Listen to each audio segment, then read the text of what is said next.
तैयारी कर लो प्लेटफॉर्म पर आपका स्वागत है। मैं संदीप कुमार जहांगीर और हम लोग पढ़ रहे थे बायोलॉजी। कल की क्लास में मैंने आपको अंतःस्रावी तंत्र बताया था, एंडोक्राइन सिस्टम आपको अच्छे से बता दिया था, ठीक है। और आज की क्लास में हम लोग पढ़ेंगे रिप्रोडक्टिव सिस्टम, प्रजनन तंत्र के बारे में बात करेंगे। देखो धीरे धीरे अपने सारे के सारे तंत्र खत्म होने की कगार पर है। देखो सबसे पहले मैंने आपको कौन सा तंत्र पढ़ाया था? सबसे पहले मैंने आपको कंकाल तंत्र पढ़ाया होगा, मुझे याद नहीं है क्रम का, लेकिन कंकाल तंत्र मैंने आपको पढ़ा दिया, पाचन तंत्र मैंने आपको पढ़ा दिया, तंत्रिका तंत्र मैंने आपको पढ़ा दिया, उत्सर्जन तंत्र मैंने आपको पढ़ा दिया और रक्त परिसंचरण तंत्र पढ़ा दिया, मैंने आपको अंतःस्रावी तंत्र पढ़ा दिया। और आज की क्लास में प्रजनन तंत्र पढ़ लेंगे और कल की क्लास में श्वसन तंत्र पढ़ लेंगे। इसका मतलब आज की क्लास में क्या पढ़ना है अपन को? आज की क्लास में अपन को पढ़ना है प्रजनन तंत्र, ठीक है। क्या तुरंत क्या करवा दी ना, कल करवा दी ना तुरंत क्या? हाँ देखो आज की क्लास में अपन क्या पढ़ेंगे? आज की क्लास में पढ़ेंगे प्रजनन तंत्र। अगर मैं बात करूं प्रजनन तंत्र की, तो प्रजनन तंत्र क्या होता है सबसे पहले अपन बात कर लेते हैं। प्रजनन तंत्र,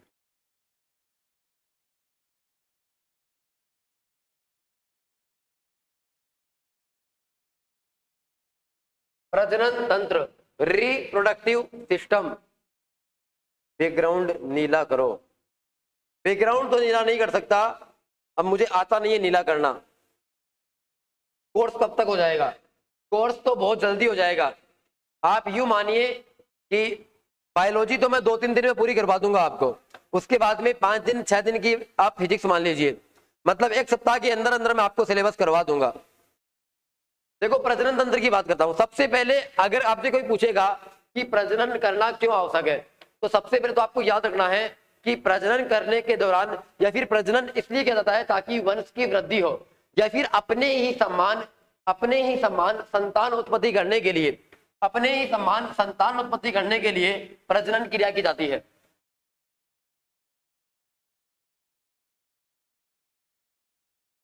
अपने सम्मान संतान उत्पन्न करना,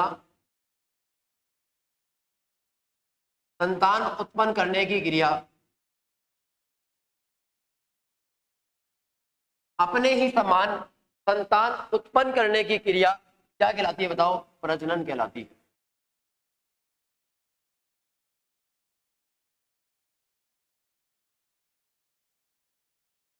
या फिर जनन क्या कहलाता है? जनन यही होता है, अपने समान संतान उत्पन्न करने की क्रिया जनन या रिप्रोडक्शन कहलाता है। अब जनन कितने प्रकार का होता है? जनन अपन 2 प्रकार का पढ़ते हैं, लैंगिक जनन और अलैंगिक जनन।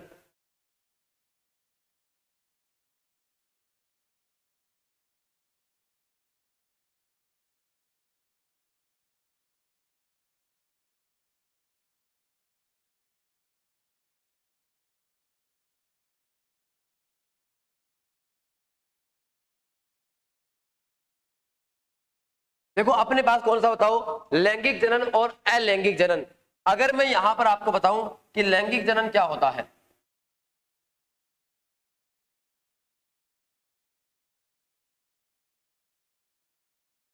अपने पास क्या बताओ? सबसे पहले है लैंगिक जनन। देखो लैंगिक जनन किसके अंदर होता है? कौन से जीवों के अंदर लैंगिक जनन होता है? तो लैंगिक जनन हमेशा और हमेशा सुविकसित जीवों में होता है। किसमें होता है बताओ? सुविकसित जीवों में।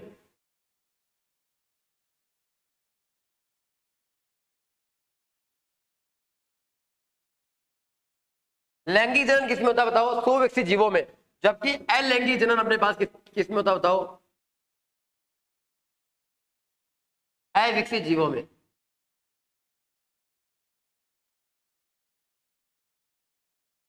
ये तो पहला पॉइंट अपने पास।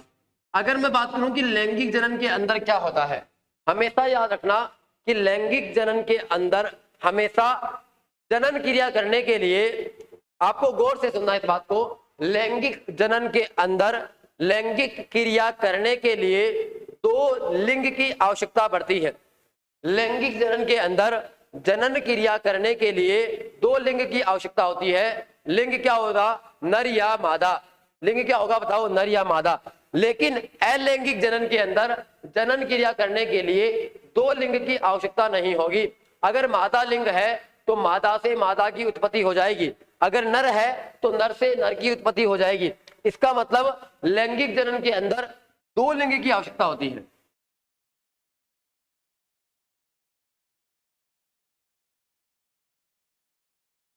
अगर आपको लैंगिक जनन करना है या लैंगिक जनन करवाना है तो दो लिंग की आवश्यकता होगी और इसमें एक लिंग ही आवश्यक होता है।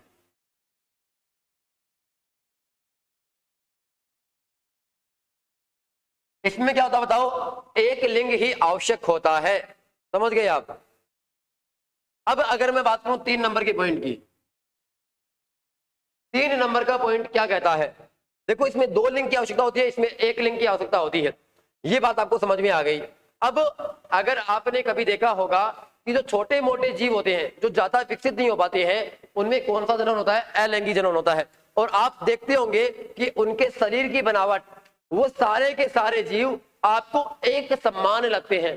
कैसे लगते हैं बताओ, आपको एक समान लगते हैं। इसीलिए अगर मैं बात करूं कि इनसे होने वाली जो संतान है ना, लैंगिक जनन से होने वाली संतान क्या होगी, भिन्न भिन्न होगी।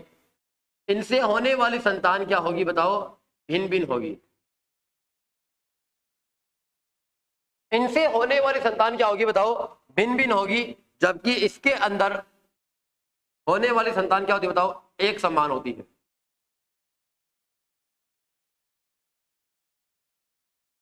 इसके अंदर एक समान संतान की उत्पत्ति होती है। अब आप कहोगे कि सर हमें तो समझ में नहीं आया कि इसका मतलब क्या होता है। देखो मुझे एक चीज बताओ, आप लैंगिक जनन किसमें पाया जाता है बताओ, मनुष्यों के अंदर पाया जाता है। लैंगिक जनन किसमें होता है, मनुष्यों के अंदर होता है।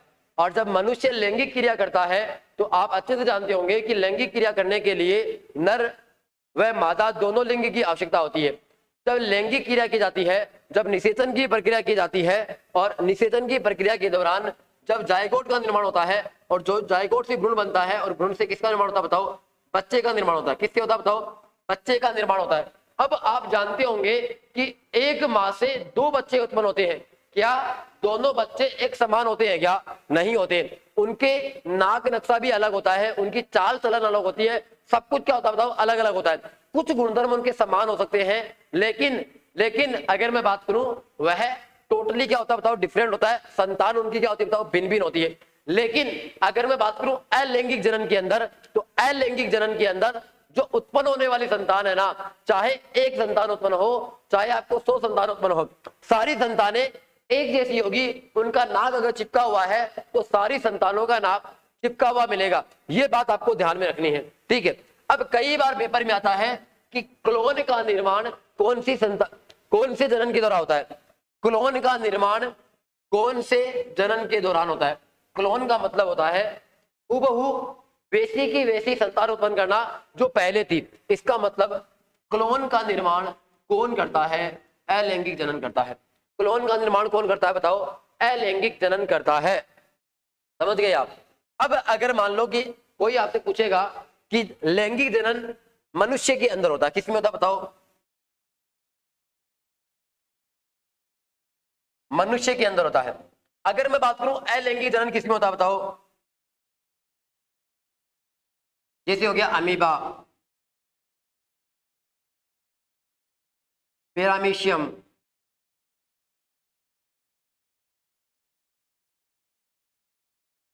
जीवाणु, यीस्ट,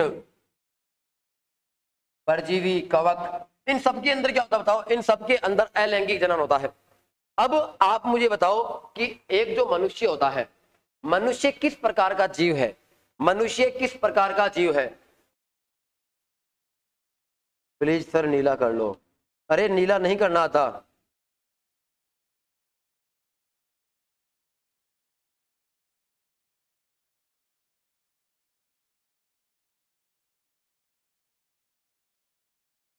देखो ये मैंने आपको बता दिया, यहां पर समझ गए आप। अब अपन आगे चलते हैं और अपन बात करते हैं किसकी बताओ, मनुष्य की। अब देखो मनुष्य के अंदर अगर मैं बात करूं तो मनुष्य में क्या आता बताओ, एक तो नर जनन तंत्र आता है और एक अपने पास क्या आता बताओ, मादा जनन तंत्र आता है। तो एक नंबर पे अपन किसकी बात करेंगे,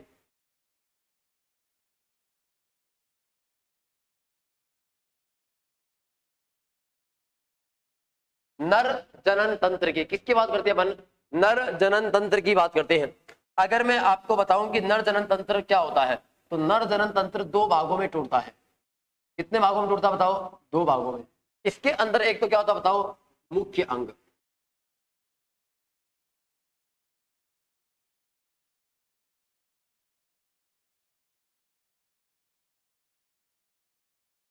मुख्य जनन अंग। और दूसरा अपने पास क्या होता बताओ? सहायक जनन अंग। दूसरा क्या होता बताओ? सहायक जनन अंग। अगर मैं मुख्य जनन अंग की बात करूं, अगर मैं किसकी बात करूं बताओ? मुख्य जनन अंग की बात करूं,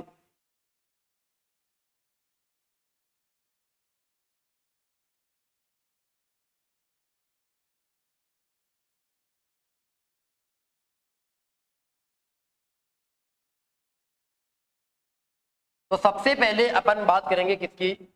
मुख्य जनन अंग की। तो मुख्य जनन अंग में क्या आता है? मुख्य जनन अंग में केवल वृषण आता है, जिसको अपन टेस्टिस बोलते हैं। क्या बोलते हैं? टेस्टिस। जबकि सहायक अंग में क्या क्या आता है?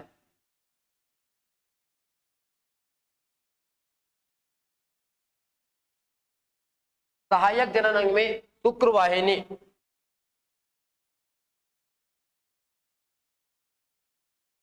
शुक्राशय,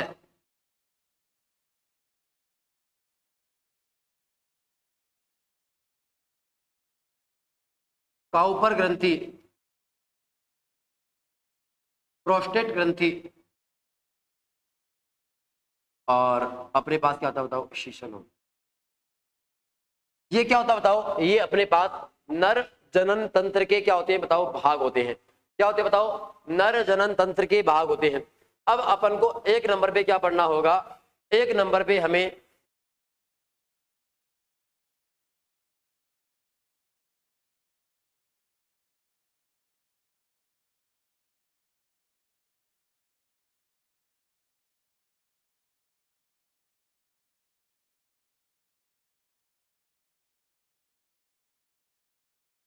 देखो, मुझे नहीं करना आता बैकग्राउंड नीला कैसे होता है। ठीक है, क्लास बीच में रुक जाएगी। आज पढ़ लो आप, कल से आपका बैकग्राउंड नीला हो जाएगा। ठीक है, और कोई टेक्निकल टीम मेरे पास नहीं है अभी, नहीं तो मैं टेक्निकल टीम से करवा लेता। एक बार आप पढ़ाई पर ध्यान दो, नीले बैकग्राउंड में क्या रखा है। ठीक है, आपको अगर समझ में नहीं आ रहा तो वैसे बताओ आप। देखो, मैंने आपको क्या बताया कि नर जनन तंत्र दो भागों में टूटता है, मुख्य जनन अंग और सहायक जनन अंग। मुख्य जनन अंग में क्या होगा? वृषण। और सहायक जनन अंग में क्या आएगा? शुक्रवाहिनी, शुक्राशय, काउपर ग्रंथि, प्रोस्टेट ग्रंथि और शीशन। अब अपन आगे चलते हैं। अब अपने पास है एक नंबर पे क्या? वृषण।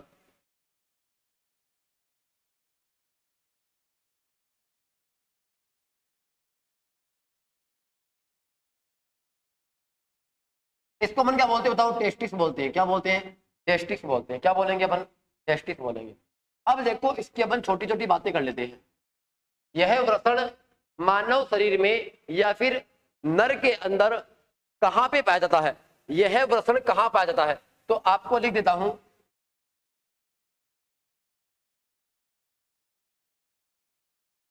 इस वृषण की स्थिति कहां होती है?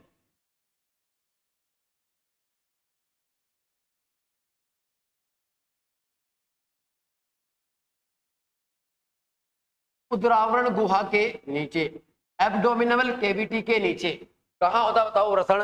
वृषण होता है उदरावरण गुहा के नीचे। उसके बाद में अगर मैं बात करूं, ये जो वृषण होता है, यह वृषण स्थित कहां होता है बताओ? उदरावरण गुहा के नीचे होता है। देखो, अगर मैं यहां पर आपको बताऊं कि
देखो अगर अपन बात करें लोकेशन की, तो लोकेशन कहाँ होती है बताओ? उदरावरण गुहा के नीचे होता है। कहाँ होता है बताओ? उदरावरण गुहा के नीचे होता है। अब अगर यहाँ पर आपको बताऊं कि देखो वृषण कहाँ होता है? उदरावरण गुहा के। उदर का मतलब क्या होता है? उदर का मतलब होता है पेट, और आवरण का मतलब क्या होता है बताओ? उदर के आसपास का जो आवरण होता है, उसके नीचे क्या होता है बताओ? उसके नीचे अपने पास होता है वृषण। अगर ये वृषण उसके नीचे नहीं आएगा, अगर ये वृषण उदरावरण गुहा के नीचे नहीं आएगा, तो व्यक्ति कभी भी पिता नहीं बन पाता है। क्यों नहीं बन पाता है? क्योंकि उदरावरण गुहा के नीचे का जो तापमान होता है, उदरावरण गुहा के नीचे का जो तापमान होता है, वह तापमान शरीर के तापमान से 2 से 3 डिग्री सेल्सियस क्या होता है बताओ? कम होता है। तो यहां पे मैं लिख देता हूं,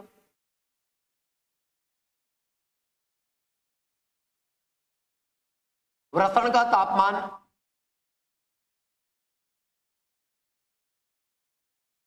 शरीर के तापमान का, वृषण का तापमान शरीर के तापमान का 2 से 3 डिग्री सेल्सियस कम होता है। सही दिख रहा है?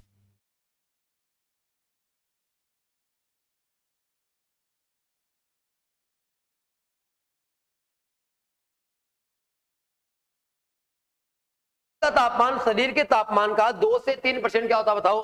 कम होता है। 2 से 3% क्या होता है बताओ? कम होता है। और यह कम तापमान, और यह कम तापमान शुक्राणु निर्माण के लिए आवश्यक होता है। यह कम तापमान शुक्राणु निर्माण के लिए आवश्यक होता है। शुक्राणु निर्माण के लिए आवश्यक होता है।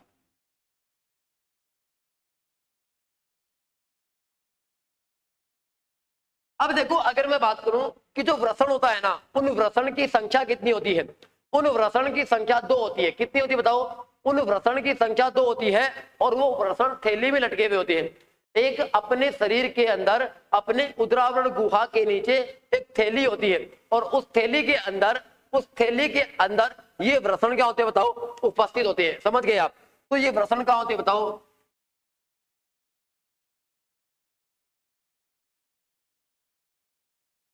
वृषण कोश से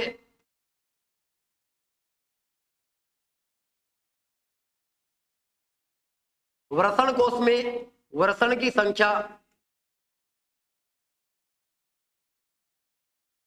कितनी होती है बताओ? 2 होती है। मतलब एक व्यक्ति के अंदर, एक व्यक्ति के अंदर जो वृषण कोश होता है, उन वृषण कोश में वृषण कोश की संख्या कितनी होती है बताओ? सॉरी, वृषण कोश की नहीं, वृषण की संख्या कितनी होती है बताओ? 2 होती है। वृषण कोश तो क्या है? जहां पे वृषण जिन थैली के अंदर रहता है ना, उसको अपन बोलते हैं वृषण कोश। अब आपको आगे की ओर लेकर के जाता हूं मैं। देखो अगर आप देखोगे कि ये वृषण इस प्रकार से होता है शरीर के अंदर, और यहाँ पे क्या होता है बताओ? इस प्रकार से वह क्या होता है बताओ? शरीर से जुड़ा हुआ रहता है। क्या होता है बताओ? इस प्रकार से शरीर से जुड़ा हुआ रहता है। अब एक बार गौर करना है बार आप, ये तो अपने पास क्या बताओ? यहाँ पे आप थोड़ा सा दिमाग लगाना आप, ये तो होता है वृषण कोश, ये तो क्या होता है बताओ? वृषण कोश होता है। और यहाँ पे जो यही है, इसको अपन क्या बोलते हैं? वृषण बोलते हैं। इसको क्या बोलते हैं? वृषण। और इस वृषण के ऊपर इस प्रकार से आपको एक संरचना देखने को मिलेगी। इसके ऊपर क्या होती है बताओ? इस प्रकार से एक संरचना देखने को मिलेगी आपको।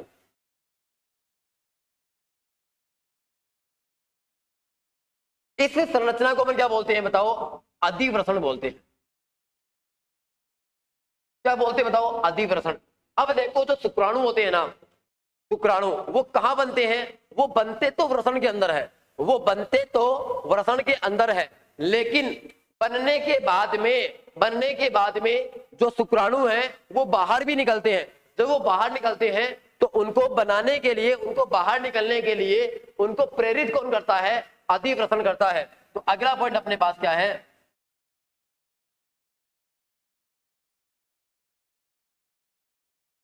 शुक्राणुओं का ट्रेनिंग सेंटर। शुक्राणुओं का ट्रेनिंग सेंटर किसको कहते हैं? शुक्राणुओं का ट्रेनिंग सेंटर अधिवृषण को कहते हैं। शुक्राणुओं का ट्रेनिंग सेंटर किसको कहते हैं? शुक्राणुओं का ट्रेनिंग सेंटर अधिवृषण को कहते हैं। किसको कहते हैं बताओ? अधिवृषण को कहते हैं। ये बात आपको अच्छे से पता होनी चाहिए, समझ गए आप? चलिए आपको अगला पॉइंट बताता हूं।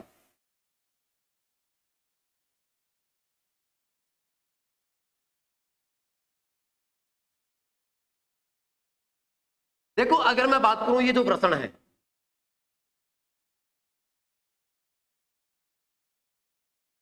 इस वृषण के अंदर 2-3 कोशिका पाई जाती है। पहली कोशिका का नाम है शुक्र जनन कोशिका।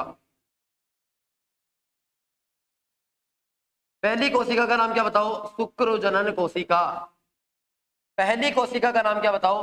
पहली कोशिका का नाम है शुक्र जनन कोशिका। पहली कोशिका का नाम क्या बताओ? शुक्र जनन कोशिका। दूसरी कोशिका का नाम क्या बताओ? दूसरी कोशिका का नाम है सर्टोली कोशिका।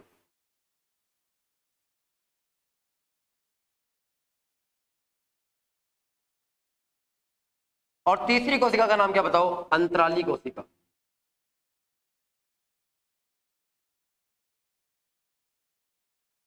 ये कोशिकाएं इन्हीं वृषण के अंदर पाई जाती हैं। ये कोशिकाएं इन्हीं वृषण के अंदर पाई जाती है। अगर मैं यहां पर बात करूं शुक्र जनन कोशिका, शुक्र जनन कोशिका किसका निर्माण करती है बताओ? शुक्राणुओं का। ये क्या करती है बताओ? शुक्राणु बनाती है। शुक्र जनन कोशिका किसका निर्माण करती है बताओ? शुक्राणु का निर्माण करती है। जबकि सर्टोली कोशिका क्या करती है बताओ? शुक्राणुओं को पोषण प्रदान करती है।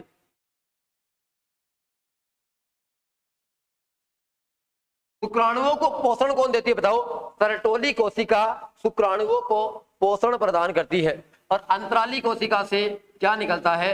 अंतराली कोशिका से टेस्टोस्टेरोन हार्मोन निकलता है।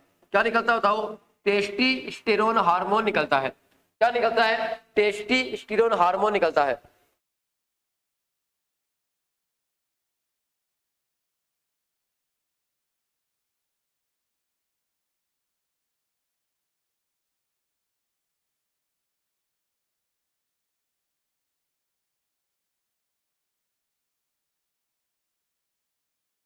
देखो यहां पे मैंने आपको क्या कहा कि इस वृषण के अंदर शुक्र जनन कोशिका होती है और उस शुक्र जनन कोशिका से शुक्राणु का निर्माण होता है। इसी के अंदर एक कोशिका और होती है सर्टोली कोशिका। वो क्या करती है? शुक्राणुओं को पोषण देती है। अगर शुक्राणु को पोषण नहीं मिलेगा तो क्या शुक्राणु बाहर निकल कर जाएंगे? नहीं जाएंगे। तो उनको एनर्जी कौन देता है? उनको पोषण कौन देता है? यह सर्टोली कोशिका से मिलती है। अगर मैं बात करूं अंतराली कोशिका क्या करती है? टेस्टोस्टेरोन हार्मोन का निर्माण करती है। पेपर में आपके ये पूछा जा सकता है, ये इंपॉर्टेंट मुझे लगता है, ये वाला मुझे इंपॉर्टेंट लगता है, ये आपके पेपर में पता जा सकता है। अब मैंने आपको पहला बता दिया वृषण, ठीक है। अब अपन आगे चलते हैं। हार्मोन। देखो मैंने यहां पे क्या बताया, देखो अपने पास ये वृषण होती है। इस वृषण के अंदर 3 कोशिका होती है। पहली कोशिका का नाम शुक्र जनन कोशिका, ये शुक्राणु बनाती है। सर्टोली कोशिका ये क्या करती है? शुक्राणु को पोषण देती है। और अगर मैं बात करूं अंतराली कोशिका, ये हार्मोन बनाती है। इस हार्मोन का नाम क्या है? टेस्टोस्टेरोन हार्मोन है। क्या बताओ? टेस्टोस्टेरोन हार्मोन है। चलिए आगे चलते हैं।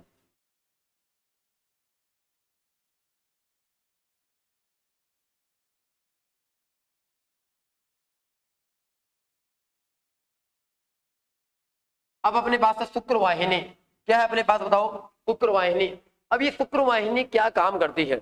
अगर मैं शुक्रवाहिनी की बात करूं, किसकी बात करूं बताओ? शुक्रवाहिनी की। तो शुक्रवाहिनी क्या कार्य करती है?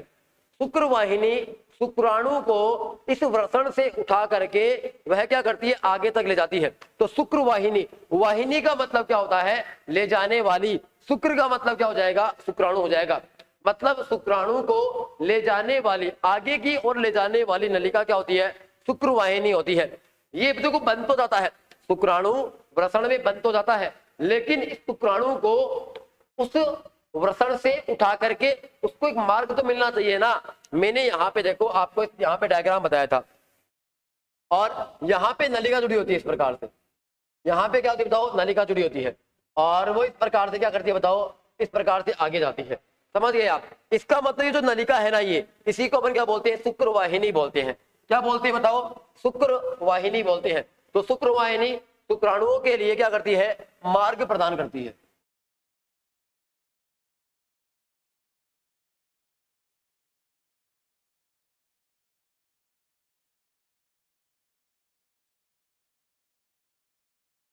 शुक्राणुओं को रास्ता उपलब्ध करवाती है।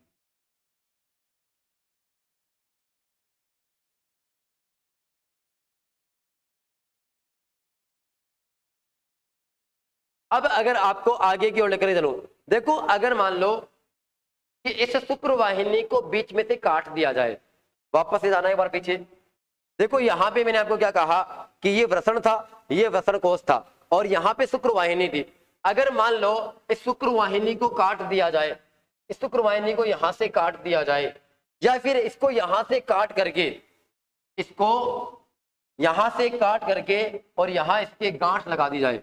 यहां पे क्या लगा दी जाए बताओ, यहां पे इसके गांठ लगा दी जाए। इसे यहां पे क्या किया बताओ, इसको तोड़ा यहां से और तोड़ करके यहां पे गांठ लगा दी। अब क्या होगा कि इस वृषण में शुक्राणु तो बनेंगे, इस वृषण के अंदर शुक्राणु तो बनेंगे, लेकिन वो शुक्राणु आगे की ओर नहीं जाएंगे।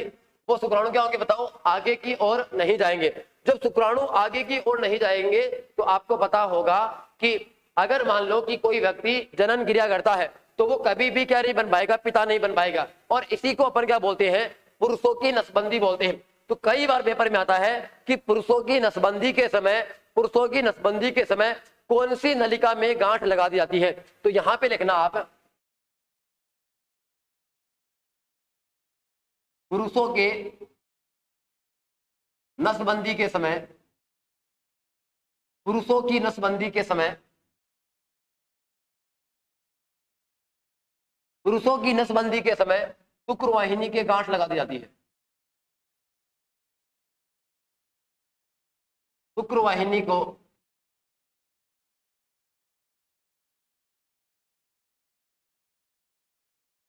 शुक्र वाहिनी के गांठ लगा दी जाती है।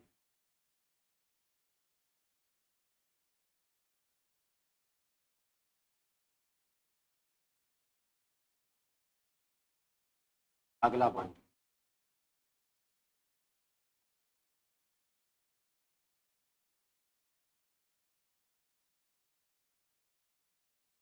पुरुषों की नसबंदी क्या कराती है बताओ, पुरुषों की नसबंदी को क्या कहते हैं, वैसेक्टोमी।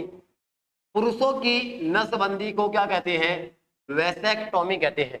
पुरुषों की नसबंदी को क्या कहते हैं, वैसेक्टोमी कहते हैं। क्या बोलते हैं, वैसेक्टोमी। अब अपन आगे चलते हैं।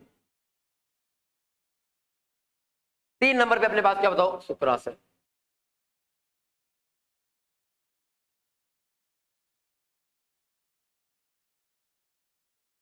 तीन नंबर पे अपने पास क्या बताओ, 3 नंबर पे अपने पास है शुक्राशय। अभी शुक्राशय क्या होता है, शुक्राशय क्या करता है बताओ, शुक्र द्रव्य का स्त्रवण करता है।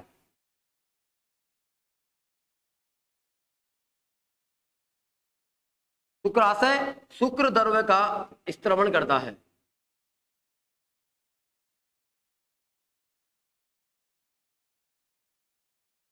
शुक्राशय शुक्र द्रव्य का स्त्रवण करता है, जो कि शुक्राशय शुक्र द्रव्य का स्त्रवण करता है, जो कि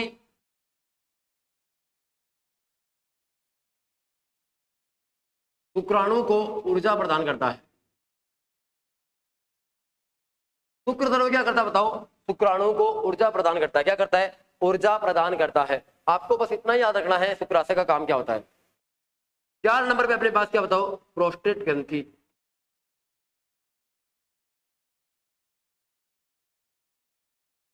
चार नंबर पे अपने पास प्रोस्टेट ग्रंथि। इस प्रोस्टेट ग्रंथि से क्या निकलता है बताओ, प्रोस्टेट ग्रंथि प्रोस्टेट द्रव्य को निकालती है। प्रोस्टेट ग्रंथि से क्या निकलता है बताओ, प्रोस्टेट द्रव्य निकलता है।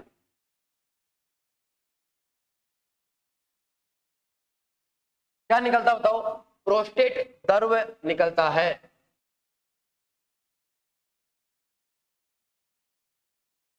जो कि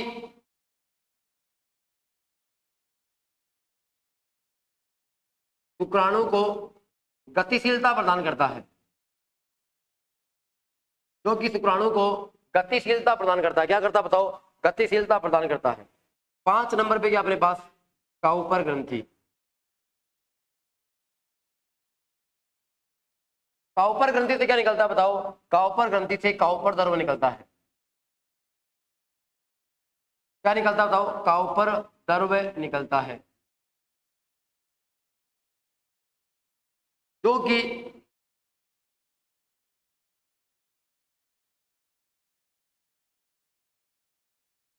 कि शुक्राणु को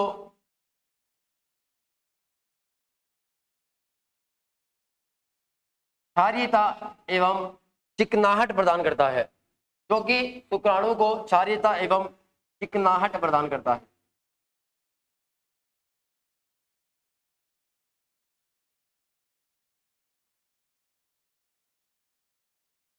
अब अगर मैं यहां पे बात करूं, देखो यहां पे काउपर द्रव से क्या निकलता है, सॉरी काउपर द्रव क्या काम करता है? क्षारीयता और चिकनाहट प्रदान करता है।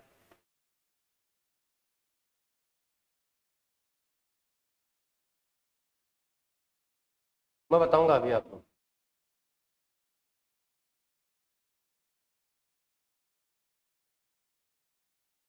देखो एक बार गौर करना आप, अपन आगे चलते हैं। देखो किसी को, बहुत लोगों को दिक्कत होती है किस शब्द में बताओ? एक तो शुक्राणु में और एक वीर्य के अंदर। वीर्य और शुक्राणु के अंदर क्या होती है बताओ? दिक्कत होती है। अब मैं आपको बता देता हूं कि शुक्राणु क्या होता है और वीर्य क्या होता है। देखो वीर्य क्या होता है, कुछ लोग क्या करते हैं बताओ, इस शुक्राणु को तो अपन क्या बोलते हैं बताओ? स्पर्म बोलते हैं। क्या बोलते हैं बताओ? स्पर्म बोलते हैं। जबकि वीर्य को अपन क्या बोलते हैं बताओ? सीमेन बोलते हैं। वीर्य को अपन क्या बोलते हैं बताओ? सीमेन बोलते हैं। क्या बोलेंगे? सीमेन बोलेंगे। समझ गए आप? मैंने क्या कहा कि शुक्राणु को बोलते हैं स्पर्म और वीर्य को क्या बोलेंगे? सीमेन। अब ये वीर्य क्या होता है? वीर्य किस किससे मिलकर बना होता है? देखो ये वीर्य बना होता है किससे? शुक्राणु से। इस वीर्य के अंदर क्या होता है? शुक्राणु होता है, प्लस इसके अंदर क्या होता है बताओ? शुक्रद्रव होता है। इसके अंदर क्या होता है बताओ? शुक्रद्रव होता है, प्लस इसके अंदर क्या होता है बताओ? प्रोस्टेट द्रव होता है। इसके अंदर क्या होता है बताओ? प्रोस्टेट द्रव होता है। और इसके अंदर क्या होता है बताओ? काउपर द्रव होता है। क्या होता है बताओ? काउपर द्रव। अगर आप इन सबको आपस में मिला दोगे, किन किन को बताओ? अगर आप शुक्राणु को, शुक्र द्रव को, प्रोस्टेट द्रव को और काउपर द्रव को, अगर आप इन सारे लिक्विड को एक साथ मिला दोगे तो आपके पास क्या बनेगा? वीर्य बनेगा। ठीक है। अब कई लोगों की दिक्कत ये होती है कि सर वीर्य का निर्माण करता होगा वृषण? तो नहीं, वीर्य का निर्माण वृषण नहीं करता है। वृषण तो क्या होता है? वीर्य, सॉरी वृषण का निर्माण कौन, क्या वृषण में क्या निर्माण बताता बताओ? शुक्राणु बनता है। और शुक्र द्रव कहाँ बनता है? शुक्राशय के अंदर। प्रोस्टेट द्रव कहाँ बनता है? प्रोस्टेट ग्रंथि के अंदर। और काउपर द्रव कहाँ बनता है? काउपर ग्रंथि के अंदर। कहाँ बनता है? काउपर ग्रंथि के अंदर। समझ गए आप? और ये मैंने आपको इसके काम बता ही दिए कि इसका काम क्या क्या होता है।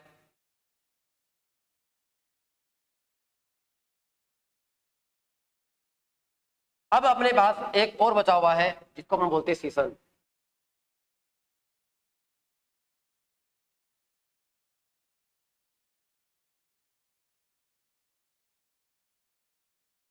ये सीसन क्या होता है?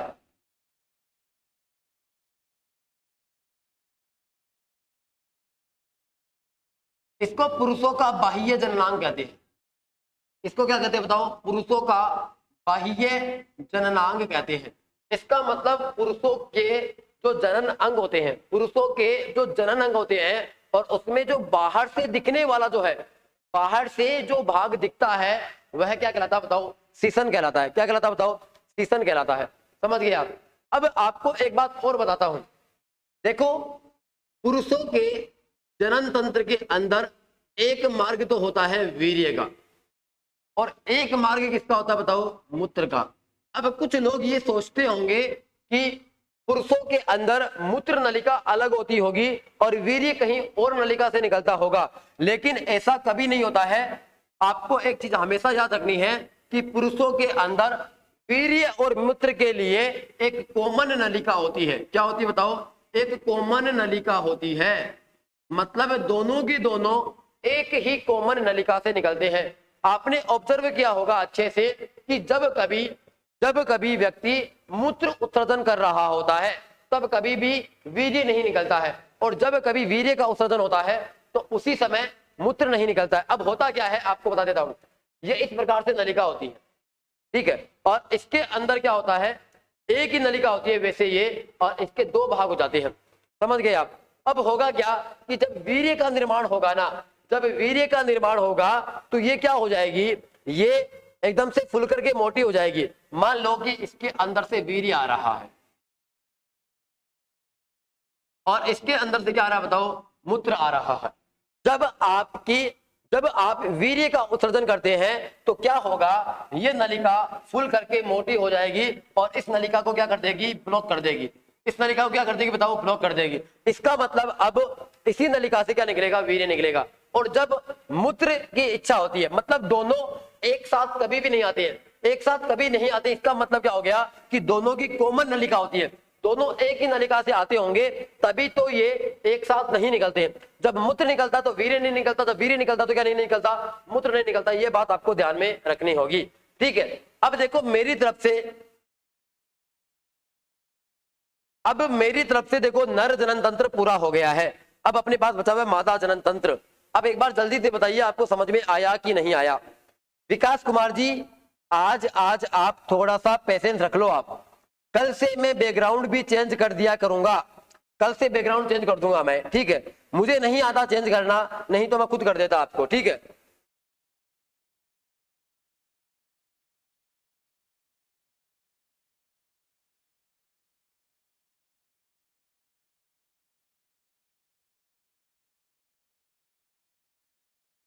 मादा जनन तंत्र,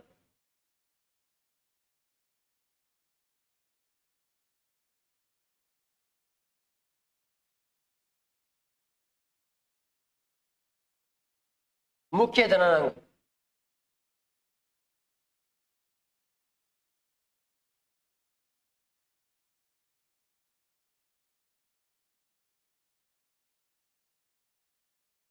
सहायक जनन अंग। अगर मैं मुख्य जनन अंग की बात करूं तो मुख्य जनन अंग क्या होता है बताओ, अंडाशय।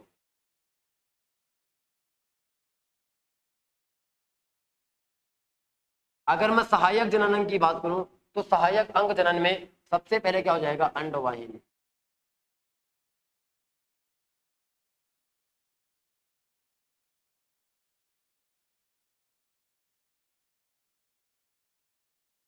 दो नंबर पे क्या हो जाएगा, गर्भाशय।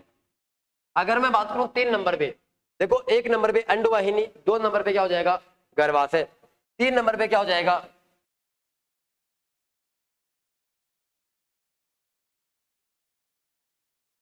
पार्थोलिन ग्रंथि।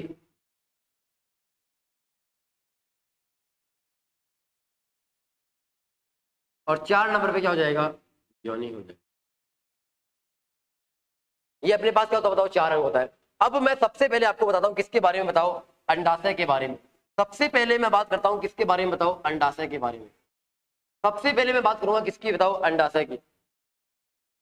सबसे पहले तो इसकी स्थिति कहां होती है, मादा जनन तंत्र में अंडाशय की स्थिति कहां होती है।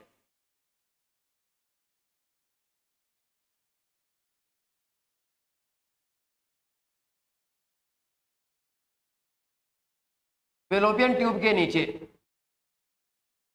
या फिर क्या हो जाएगा, गर्भाशय के दाएं बाएं, गर्भाशय की दाएं बाएं ओर, ठीक है। अब मैं आपको इसकी संख्या बताता हूं। अंडाशय की संख्या कितनी होती है, 2 होती है। अंडाशय की संख्या कितनी होती है बताओ, 2 होती है। अगर मैं बात करूं कि अंडाशय के अंदर, अंडाशय का क्या कार्य होता है, अंडाशय का कार्य होता है अंडाणुओं का निर्माण करना।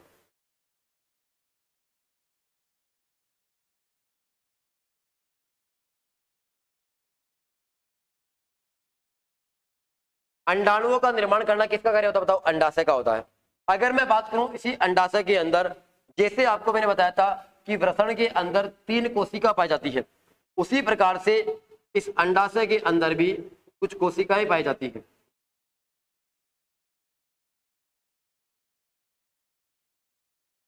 पहली कोशिका का नाम है अंडजनन कोशिका।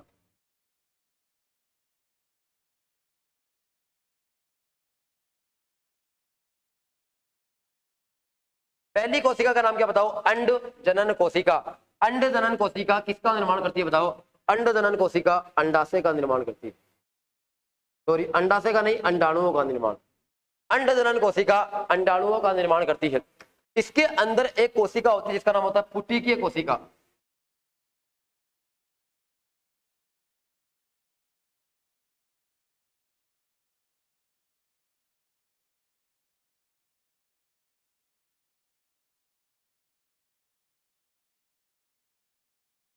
पुटीकीय कोशिका, ये पुटीकीय कोशिका क्या करती है बताओ? अंडाणुओं को पोषण देती है।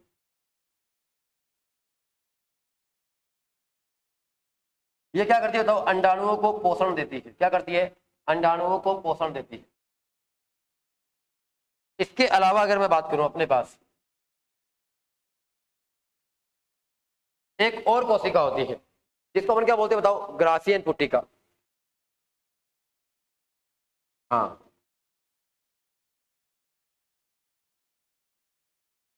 ग्रासियन। अगर मैं बात करूं इस ग्रासियन से क्या निकलता है? इससे निकलता है अपने पास एस्ट्रोजन हार्मोन।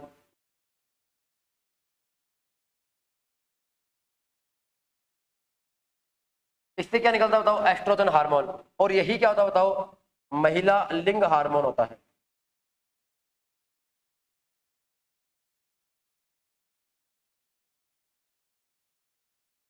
इसी को क्या बोलते हैं बताओ? महिला लिंग हार्मोन बोलते हैं। समझ गए आप? इसका मतलब यहाँ पे आपको अंडाशय का काम समझ में आ गया। अब अगर मैं आपको बताऊं कि अंडवाहिनी क्या होती है, देखो एक बार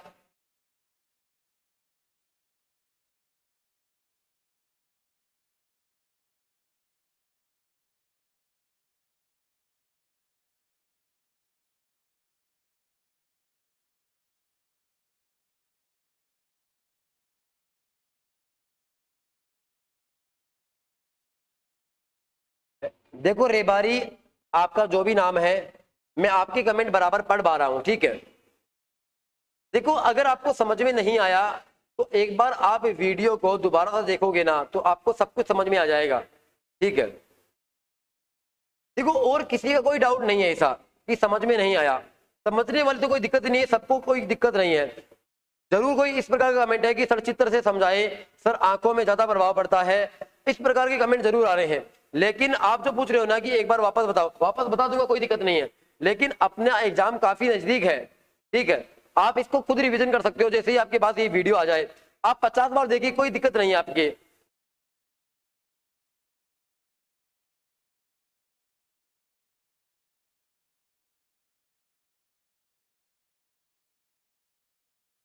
देखो एक बार गौर करना आप,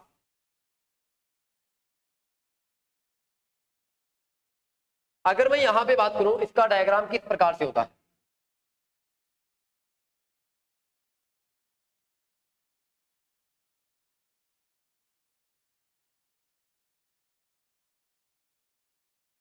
देखो इस प्रकार से इसका डायग्राम होता है।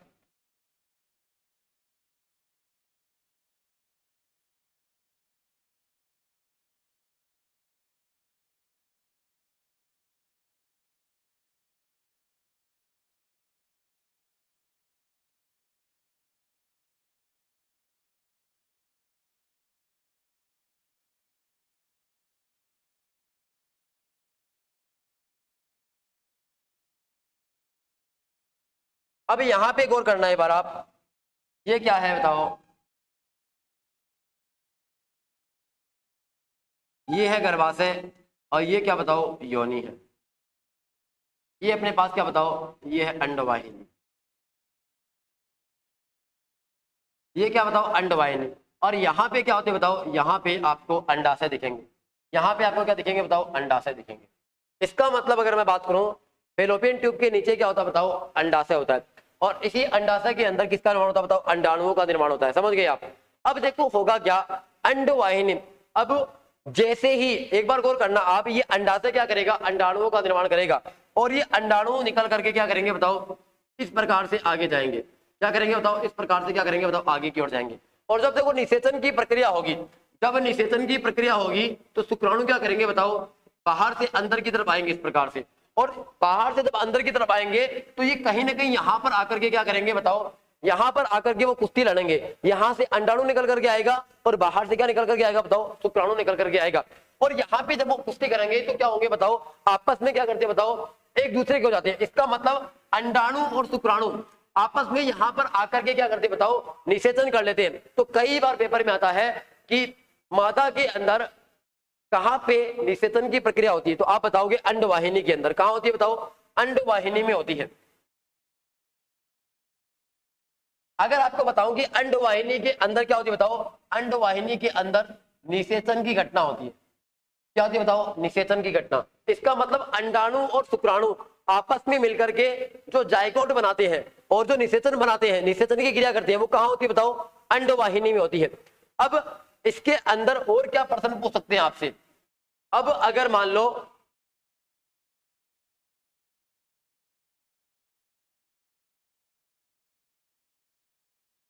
अब देखो मैंने आपको क्या बताया, ये बता दिया। अगर मान लो देखो ये आपको पता होगा कि अंडवाहिनी से ऐसे निकल करके कहां जाता बताओ, इस प्रकार से आगे की तरफ क्या आता बताओ, इस प्रकार से आगे की तरफ ये अपने पास अंडाणु निकल करके आता है।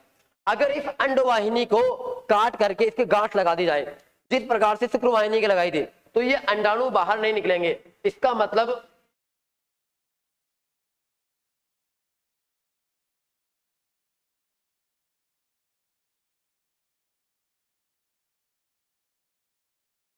महिलाओं की नसबंदी के समय, महिलाओं के नसबंदी के समय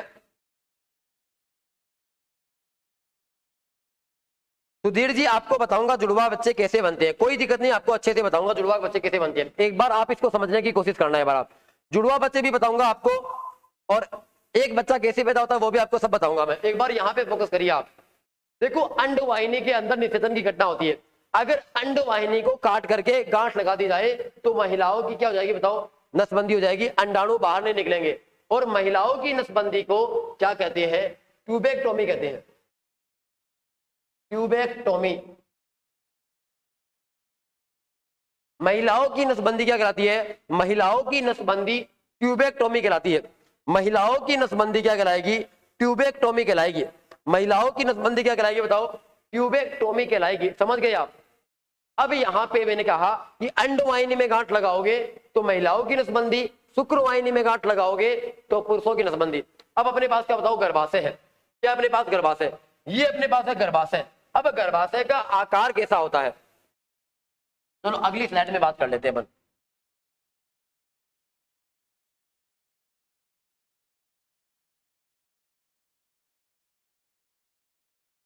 सबसे पहले इसकी स्थिति कहां होती है,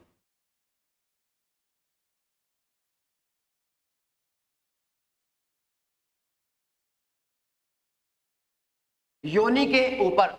इसकी लोकेशन कहां होती है बताओ, योनि के ऊपर।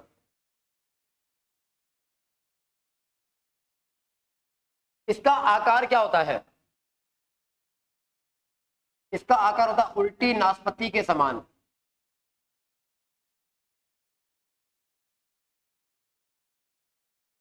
इसका आकार होता है उल्टी नाशपाती के समान। अगर मैं इसके भार की बात करूं तो इसका भार होता है 50 ग्राम। लेकिन प्रथम प्रसव के बाद जब महिला अपने पहले बच्चे को जन्म देती है, प्रथम प्रसव के बाद, लेकिन प्रथम प्रसव के बाद कितना हो जाएगा बताओ, 100 ग्राम हो जाएगा। यहां पे घटित घटना कौन सी है, गर्भाशय के अंदर कौन सी घटना घटित होती है, गर्भाशय के अंदर कौन सी घटना घटित होती है।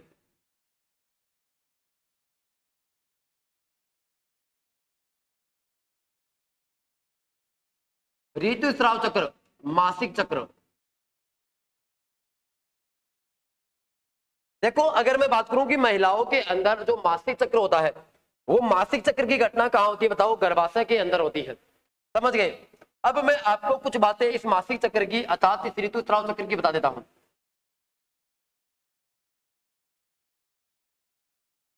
इसकी अवधि कितनी होती है बताओ, 28 से 30 दिन। इसकी अवधि कितनी होती है बताओ, 28 से 30 दिन। उसके बाद में अगला पॉइंट, उसके बाद में अपने पास अगला पॉइंट है कि इसका प्रारंभ होना क्या कहलाता है,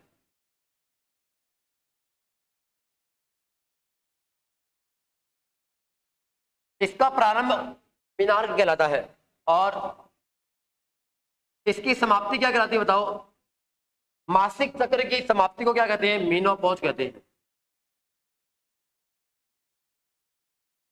और ये किस उम्र में होता है बताओ? 12 से 15 ईयर। और ये किस उम्र में होता है बताओ? ये लगभग होता है 48 से 52 ईयर की उम्र में। ये लगभग इस उम्र में क्या होता है बताओ? मासिक चक्र समाप्त होने लग जाता है। समझ गए? मासिक चक्र का प्रारंभ क्या कहलाएगा? मीनार्क। इसको अपन बोलते हैं क्या? मासिक चक्र को बोलते हैं ऋतुस्राव। देखो इसको अपन बोलते हैं रजोधर्म। इसको हिंदी में क्या बोलते हैं? रजोधर्म। और इसको समाप्ति को क्या बोलते हैं बताओ? रजोनिवृत्ति। क्या बोलते हैं बताओ? रजोनिवृत्ति बोलते हैं। समझ गए? ये अपने पास है मासिक चक्र के बारे में।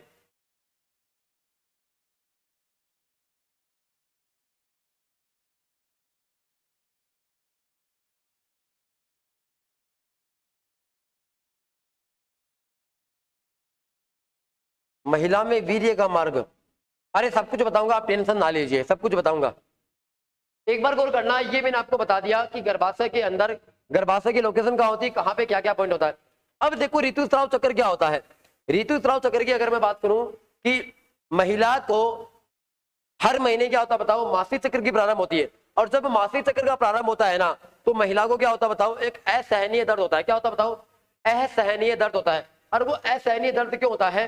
क्योंकि उसकी जो गर्भाशय की आंतरिक दीवार है, ये गर्भाशय है, और ये गर्भाशय की 3 दीवारें होती है।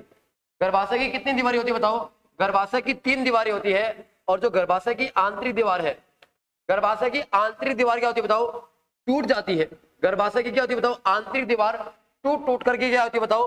पेशाब के रास्ते से बाहर आ जाती है। क्या होती है बताओ? यह गर्भाशय की जो आंतरिक दीवार है वह टूट टूट कर क्या हो जाएगी बताओ? बाहर आ जाएगी। समझने की कोशिश करना कि मासिक चक्र के अंदर, मासिक चक्र जब प्रारंभ होता है, मासिक चक्र जब प्रारंभ होता है तो महिलाओं को क्या होती है बताओ? एक असहनीय दर्द होता है। क्यों होता है? क्योंकि उसका जो गर्भाशय होता है वो टूट जाता है। जब गर्भाशय टूट जाएगा तो आपको पता होगा, जब अपनी अंगुली टूट जाती है, अपनी अंगुली कट जाती है, हमें भी तो दर्द होता है।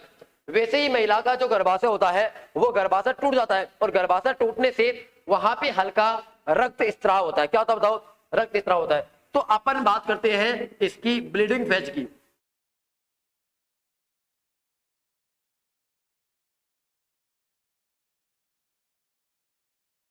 ब्लीडिंग फेज क्या होता है बताओ? 1 से 5 दिन का होता है। ब्लीडिंग फेज क्या होता है बताओ? 1 से 5 दिन का होता है। समझ गए आप? अब यहाँ पे गौर करना कि जब यह गर्भाशय टूट टूट करके बाहर निकलता है तो इसके बाद में यहाँ पे जो शेष भाग बचता है पूरा टूट जाएगा। टूटने के बाद जो शेष भाग बचता है वो शेष भाग क्या कहलाएगा बताओ? Corpus luteum.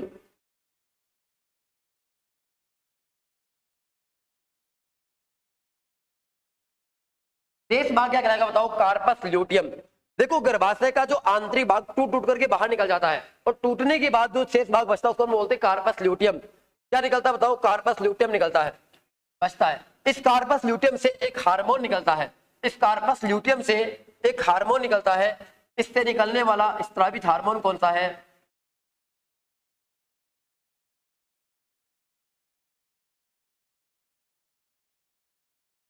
प्रोजेस्टेरॉन।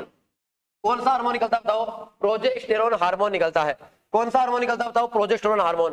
और ये हार्मोन, जब ये हार्मोन इस कार्पस ल्यूटियम से निकलेगा तो क्या करता है? इस गर्भाशय की दीवार को वापस से क्या करता है? इस गर्भाशय की दीवार को वापस से रिकवर करता है।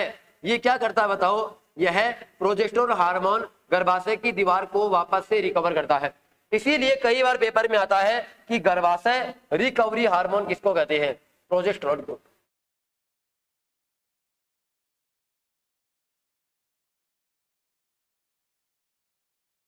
गर्भाशय रिकवरी हार्मोन।